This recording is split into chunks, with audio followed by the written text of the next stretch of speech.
think one of the biggest mistakes we make is asking questions and assume that the students are going to answer within 3 seconds. And I've been saying this for a couple of years now. I think too often we teach to fast-thinking, risk-taking extroverts, and the other students just need a minute. That's educator and author of Teaching at Its Best, Dr. Todd Zakrajsek. When your well-crafted discussion question lands and the room goes quiet, it's easy to panic. But what if that quiet isn't a failure, but a feature? Classroom discussions are more than just talk. They're one of the most powerful tools we have for learning, and they can also be incredibly energizing. In this episode, we unpack the hidden traps of classroom discussion, the shift from content expert to cognitive coach, and why your students aren't necessarily ignoring you. They may just be warming up. Welcome to Higher Listenings. Discussions, which as a philosophy professor I engage in all the time, they're often a struggle, I think, for many faculty, and especially in large courses. And it feels maybe like something they're supposed to do as a standard teaching practice. So they try, but they want to get it over with, and they want to get onto something that they regard as the core thing they're supposed to do, like lecture or some other thing. Mm-hmm. So I want to start with this basic question. Why should discussions still be a part of any university course? What pedagogical value do you see in this kind of activity, whether for students or for us as instructors? Oof. Well, you'll start with the big questions first, I see. Yeah, that's really good. I'm going to start out with a very provocative thing as well. As I started teaching well before the internet. I've been teaching a long time. And I was a content expert, and the only way students learned about psychology was to come to my class and learn psychology. Now, with all the artificial intelligence that's out there, I can get just about any content very quickly. And so the issue is faculty members, I think, are going to see themselves more and more shifting from content experts to process experts.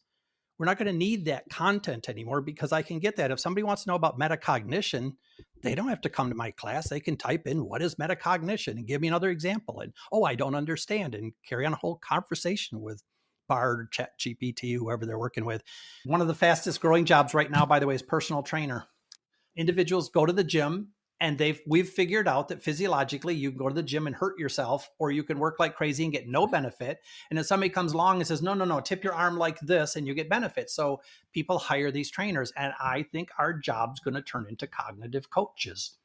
And it's a good job and it's necessary, but I'm not a content deliverer anymore. So for faculty, I think we're going to see a need to move away from this idea that I have to lecture and cover content, and more to how do we think about things, which means we're going to have good discussions. Okay, so Todd, I'm going to put you in the hot seat with a scenario, all right? Are you up for this challenge? Yes. Okay, you're in a class, right? You throw out a question to your students. The response is crickets. So you rephrase the question. The crickets shift to uncomfortable silence. So then you crack the classic joke, don't all talk at once. Still nothing. Yeah. So then you decide to call on the one student who's not actually avoiding eye contact with you. So why does this happen? And what are we missing here? Well, I don't think there's a real single answer to this. You have to look at the whole system. It could very well be the community in the classroom. If people are really committed to the class and they like what's going on, they're more likely to participate. If they don't, then they won't. Could be the type of questions. When we ask certain questions, students care or they don't care. And it also could very well be that it's the students. Could be they're exhausted. So there's so many reasons the students might not talk. And that concept of don't talk all at once, or maybe making some sarcastic comment or something. Number one, always be careful of sarcasm anyway. And I will say this before we move on. Is plan for the fact that the students don't say anything. And then what are you going to do? Because the concept is if you go into the classroom with plans of the things you know might happen, you're in much better shape. And I can tell you all, everybody out there, if you are using discussions, and Brad uses them a lot, you are going to have times where you're going to ask a question, students will stare at you. They might not have understood it. It might be something they have to think about. It might be something they don't care about. But if you're not ready, then it gets nerve-wracking. If you are ready, you ask a follow-up or ask something else. I forgot that you and I had Chapel Hill histories in common. I did my graduate work there as well. And that's where I first started learning how to teach for real. Since you mentioned that you've been teaching for quite a long time, I'm curious about how you might have answered that question differently earlier in your career. For instance, I was unprepared, right, for that kind of silence, as an example. But how would you have conceived of silence and responded to it earlier in your career? I'm going to fess up to it. I taught my first class. It was just almost exactly 40 years ago. So it's been a minute. I would say, first of all, there's no doubt. I started out, I would have been focused on content. My job was to teach. So I would have been really focused on teaching. Then in the mid to late 1990s, there was a big movement in higher education to move from a focus of teaching to a focus on learning. For those of you out there that say, well, kind of the same thing, right? Totally different things. We can teach a class that doesn't learn anything. So around the 90s to the 2000s, I started to shift from thinking about me teaching to the students learning. And then I will say, just before COVID hit, but it really got accentuated with COVID, is then I really started shifting to individual struggles. There's a quote out there, gosh, I think it's Ian McLaren, who is credited with a quote that's something along the lines of, everyone is fighting a battle we know nothing about, so be kind. Mm. And so that point now Okay. is that when there's things going on in the classroom, they're not talking or something. Now I would start thinking, I hope they're okay. I hope everything's going well. And so I've shifted from focusing myself as a teacher to the students as learners to individuals within a system of learning. So I'm glad you asked that. I guess that's a pretty big shift over the years. So I just want to come back to this idea of being okay with silence when you ask a question, even if it feels like a really long time. And the thought being that hopefully students become so uncomfortable that they feel the need to respond or someone speaks up. But what's your take on that tactic? Well, yeah, I think the one big thing to keep in mind is just think about what the silent represents. If the silence represents a student's just unwillingness to respond, you have to treat it a certain way. But if it's time to think, for instance, just give them a few seconds to think. I think one of the biggest mistakes we make is asking questions and assume that the students are going to answer within 3 seconds. And I've been saying this for a couple of years now. I think too often we teach to fast thinking, risk taking extroverts, and the other students just need a minute. So now I'm more and more, actually, that pause in there, I insert it. I'll say, okay, I'm curious about what y'all think about when psychology first was founded as a science. I don't want to hear anybody say anything for about 30 seconds, and I'll time it. So just chill for 30 seconds and think about that. And then I can say, what'd you come up with?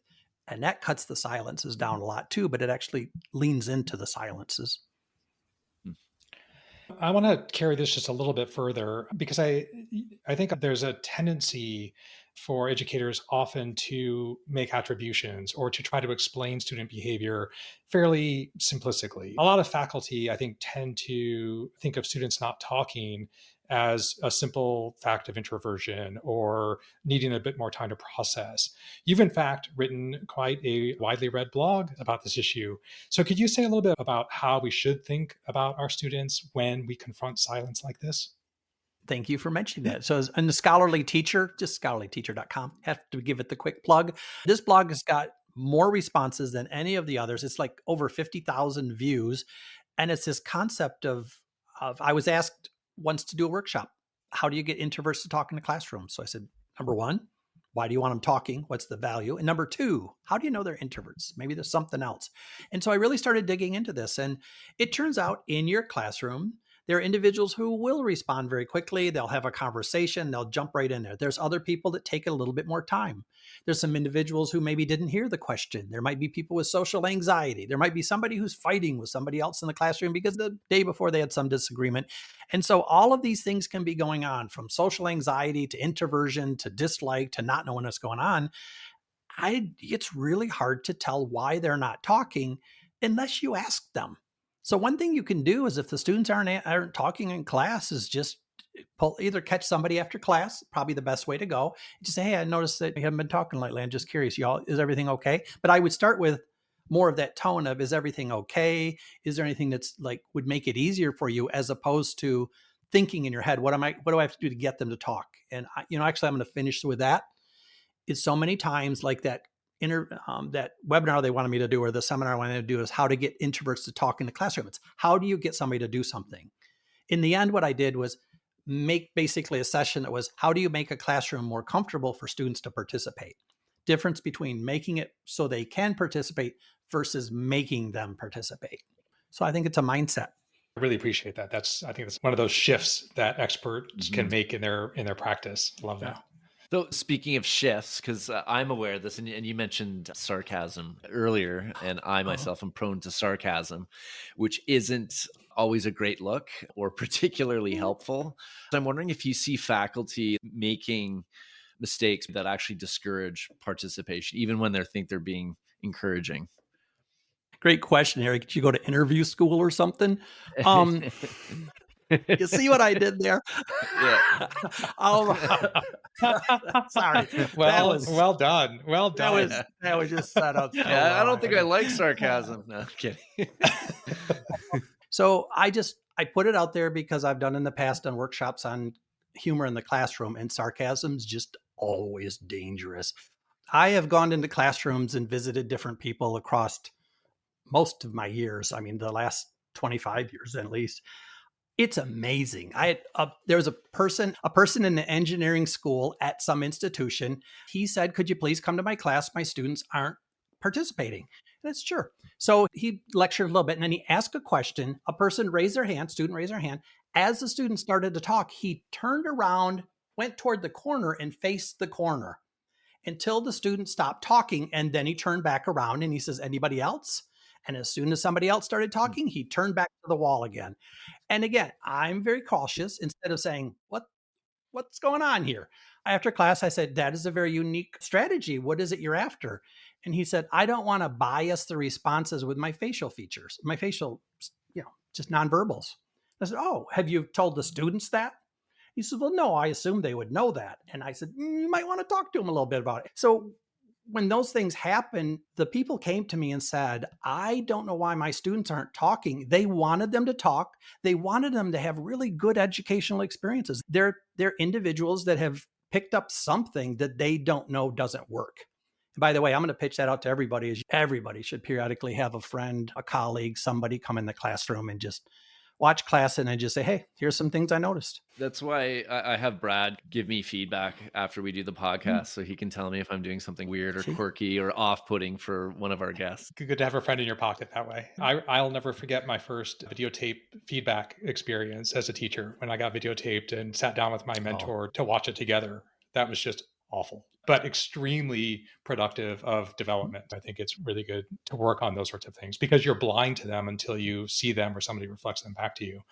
Let's go in a slightly different direction here. The fact is that I really was energized by lively classroom discussions. I've rarely faced, sometimes I did, but rarely faced a silent room. At the same time, I was exhausted at the end of the day from that effort and felt tremendous responsibility to manage that discussion and lead it and guide it and be the person in charge and responsible for that entire hour. There are faculty who really struggle with that and increasingly are looking for ways to conserve and preserve and generate some positive energy for themselves. So do you have any thoughts about how we might share that responsibility in ways that are actually beneficial to our students? Well, first of all, it's a job. And at the end of the day, it can be exhausting. And I can remember, I'm the first person in my family to go to college, and all my family were, they were laborers and worked hard. And they would say, "Well, you should be out there shoveling and everything else." I said, "Well, I'm exhausted at the end of the day." And it was funny because my brother would say, "Oh, it must be so exhausting to be thinking all day." It is. Quite frankly, it is. So just keep it in mind that you're not alone. If you feel drained at the end of the day, people do. And so that's a big one. Just people forget how much work it is. The other part of it is just a social contagion thing. When people are having fun, there's more energy. And so search for the things that the students find exciting. And if you can do that, then you all get jazzed by it. So I would look for fun things that your students like because they're not the same as you, but they like. And then also recognizing that it is tiring and make sure you take care of yourself. So even when we build in structured participation, there's always going to be students who just don't want to contribute because for any number of reasons that we've already talked about. So how do we reach those students in a way that doesn't force them into an uncomfortable situation, but still encourage meaningful participation? And maybe more broadly, how do we redefine participation beyond who wants to share?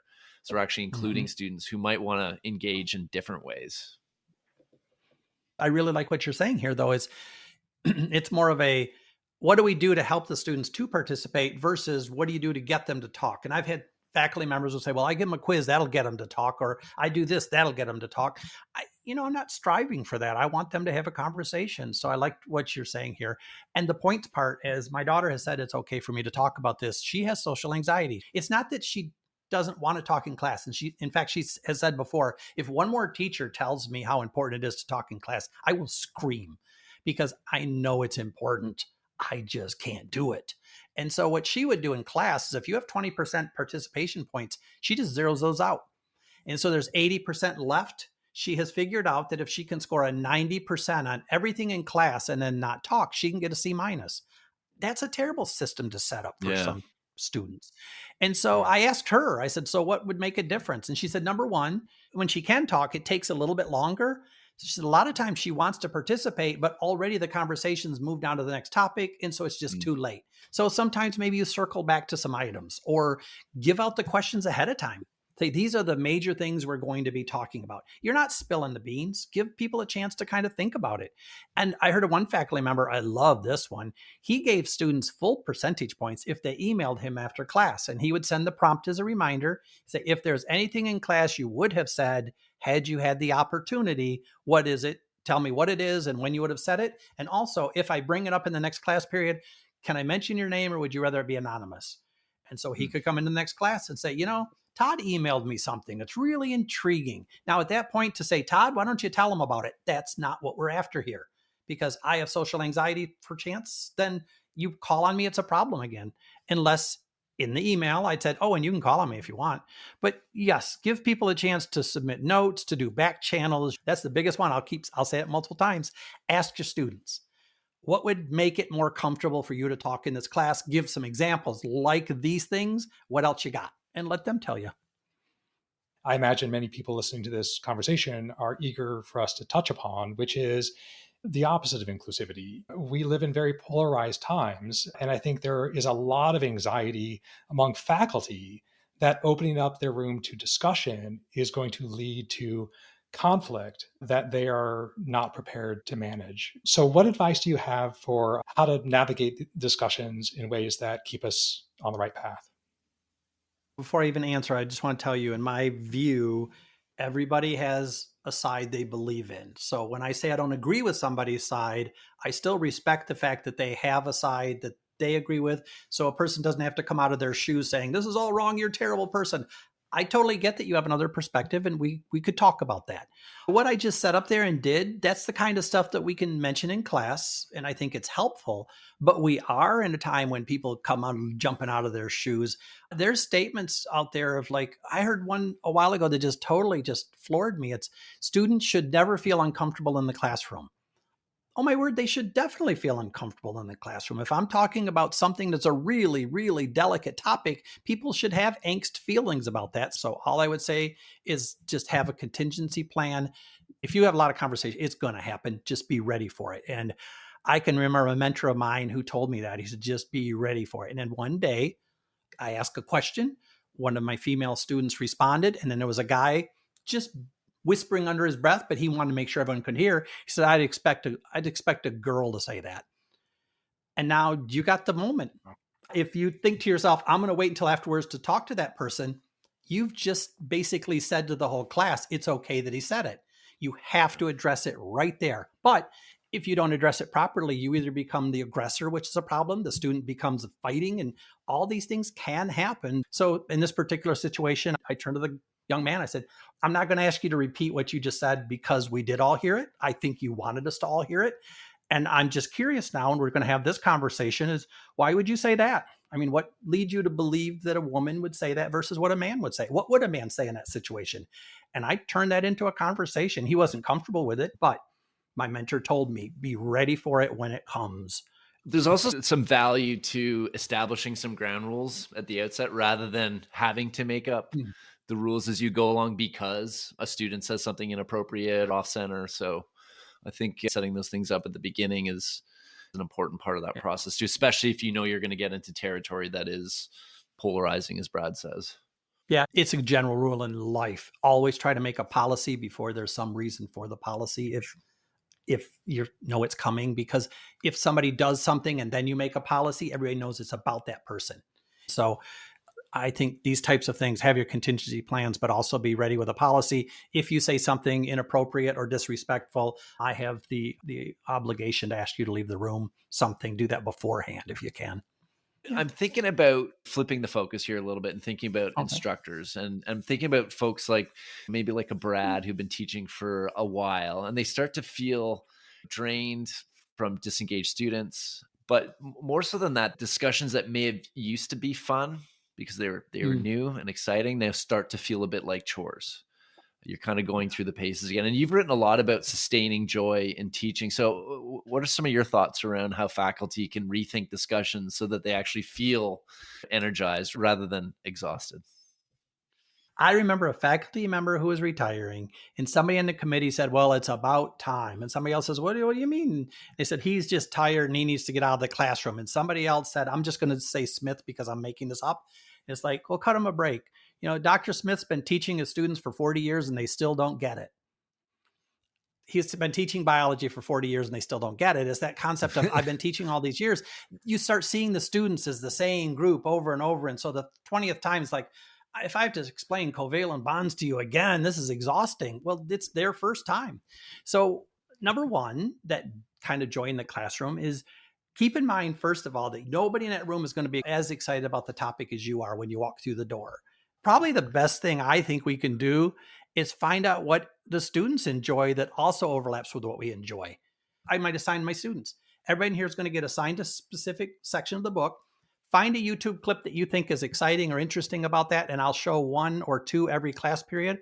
And yours may be chosen, may not, and then we'll talk about it. And I was stunned with what the students came up with, and I found it exciting. The students found it exciting because truth is they get 1 year younger every year, which is some weird physiological, whatever concept. But I do not connect quite as well with the students as I might have 40 years ago. So yeah, that's it. Find what the students find interesting.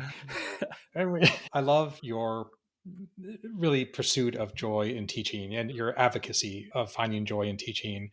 We have to acknowledge, though, the moment we're in is one in which we are hearing and seeing these reports and these narratives around faculty burnout or faculty disengagement. What advice do you have for faculty who are really struggling to even generate the energy to do what you just said in response to Eric's question? Like, how do we get moving through burnout and toward joy in teaching again, and really leveraging that opportunity to really come out of the post-COVID malaise or whatever people want to call it?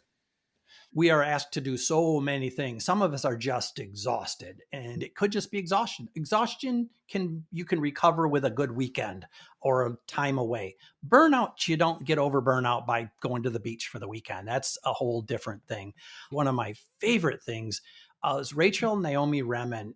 I'm in family medicine, so I work in a medical school. And I listened to her talk and I was fascinated by her. She said she worked with burned out physicians. Now think about this. She never talked about faculty, but it sure is an easy bridge to cross there. When working with burned out faculty, she asked faculty to keep a journal. And at the end of the day, think back through the day to the very beginning of the day and start there. And then as you go through the day, jot down what was the first thing you learned. Then go back and think from the beginning of the day, going through what was the first thing that surprised you, and then go back to the beginning of the day. And as you come through, what was the first thing that touched you? And what she found with these burned out physicians is that some of them, and she said, if nothing happened during the day, it didn't happen. A lot of them said it didn't happen today. And she said something really intriguing, though, is as the days went on, they would start to find those things that happened like in the afternoon or the evenings. And then it was midday, and then it was morning. And then after they'd been in the program for a while, and some of them after a fairly short period of time, they were finding all 3 before breakfast. And her point, which I think is fascinating and fabulous, those things were always there.